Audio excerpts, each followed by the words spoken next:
സ്വാഗതം. ടൊറാക്കൽ ബൈ ഇന്ദിര എന്നുള്ള ചാനലിലേക്ക് എല്ലാവർക്കും സ്വാഗതം. Very good morning, have A nice day. ഇന്നത്തെ 51 ദേവികളുടെ സന്ദേശം ഇന്ന് ഷഡ്ചക്ര സംസ്ഥാ ദേവിയാണ് വന്നിരിക്കുന്നത്.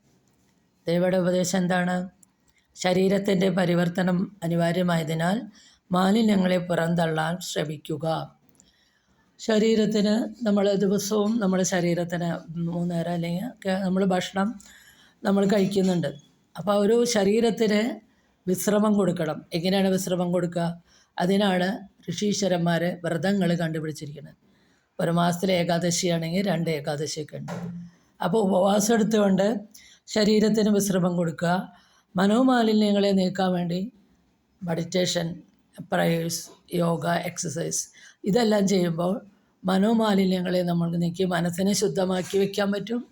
വ്രതങ്ങളെ ഇടയ്ക്ക് അനുഷ്ഠിച്ചുകൊണ്ട് ശരീരത്തിനെ നമുക്ക് ശുദ്ധമാക്കി വയ്ക്കാൻ പറ്റും.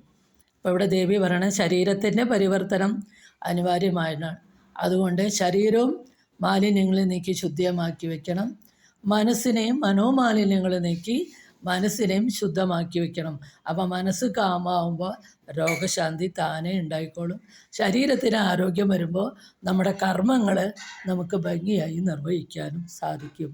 അതുകൊണ്ടാണ് ശരീരത്തിൻ്റെ പരിവർത്തനം അനിവാര്യമായതിനാൽ മാലിന്യങ്ങളെ പുറന്തള്ളാൻ ശ്രമിക്കുക എന്ന് പറഞ്ഞത്. ഇത് വളരെ നല്ല, എല്ലാ മതങ്ങളിലും ഉണ്ട് ഈ പ്രയേഴ്സും ധ്യാനം ഒക്കെ.